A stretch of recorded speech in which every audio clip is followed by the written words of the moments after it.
So we'll cut you off at 7. Hello, I'm May. I'm 10 and Yahweh, and I'm going to present our site, the ground of returns. Before we talk about the site, I want to talk about our architectural DNA and how we got to develop this. So as a team, we brought different cultural backgrounds and lived experiences to our work. Although we come from different countries, we all share the experience of leaving our home and adapting to the life of Australia, navigating languages, culture, while still trying to maintain the connection that we come from. This makes displacement something that we understand as a live rather than something theoretical. We also connected on a broader global status of political instability and displacement. In my own experience coming from Myanmar, I have witnessed the effects of political violence on my community, where conflict has fractured everyday life and shaped how people live, trust, and rebuild. Because of this, our approach is not abstract. It's grounded in lived reality, enforcing that architecture for displaced communities must hold complexity, differences, and recovery without reducing it to a single narrative. Because of this, we have created a community. The community that we have created for is the After War Collective. They are a group of people displaced by war and political violence arriving in Western Australia in 2015. They come from different countries, languages, and culture, but are united through the shared experience of losing one's home.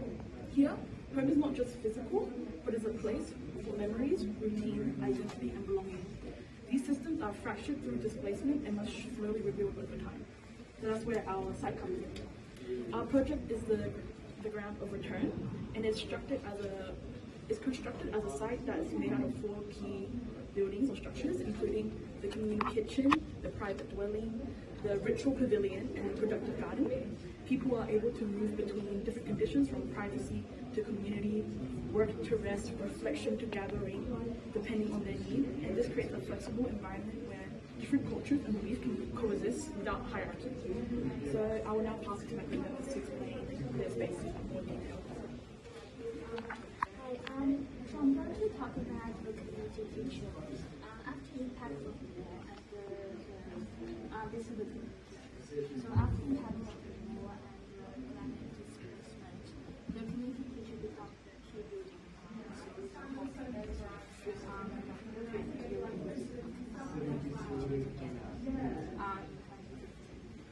This design is inspired by the former driving force with the wall and the resilience. A rooftop garden like schools, trees and native plants, well with activities like bright views across the surrounding landscape. And this is the interior view, and the interior view is inspired by the openness of first collaboration versus building filters.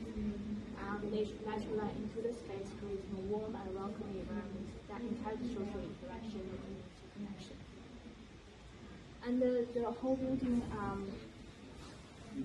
covers 3 levels in one space. The waterfall flows from the rooftop to level 3 down to level 1, visually and physically connecting the entire building.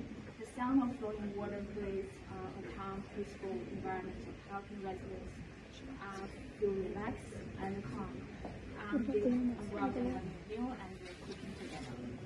And during the evening golden hours, residents can enjoy dinner while looking out at the surrounding landscapes.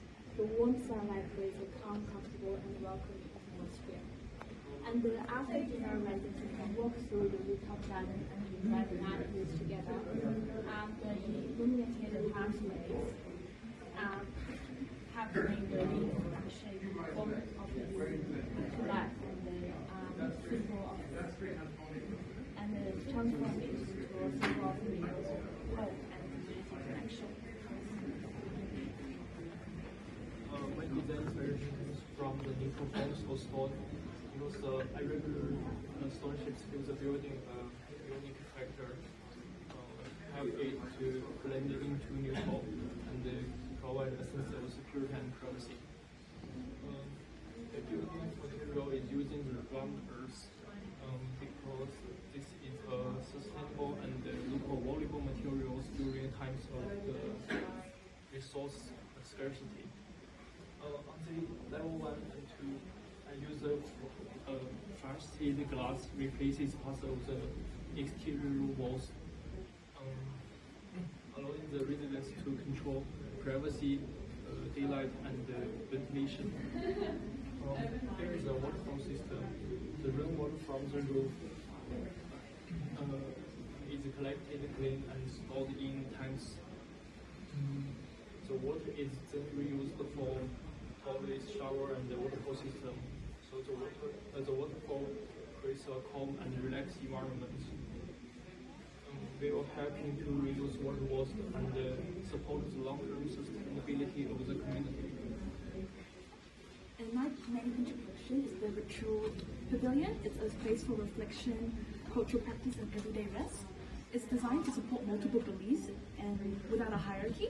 Instead of defining rituals, it allows different practices to coexist.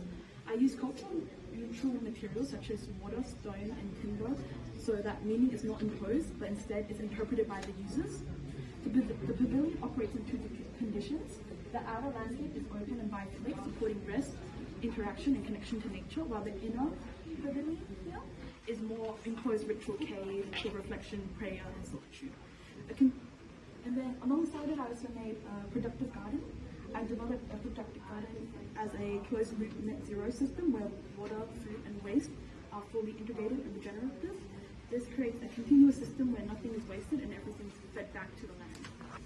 For the after-war collective, this becomes more than sustainability, this becomes stability.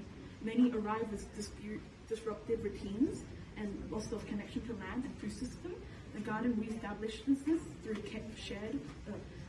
shared and everyday practices. It becomes a neutral space where collaboration is based on care and action, not identity. So that concludes this presentation. I'm happy to show you the film. It follows the after-war collectives cycle on the site.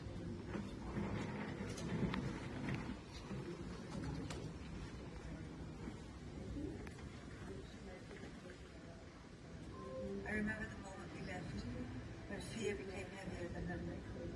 My son said little, but he held on tightly, as if holding on to keep us from disappearing.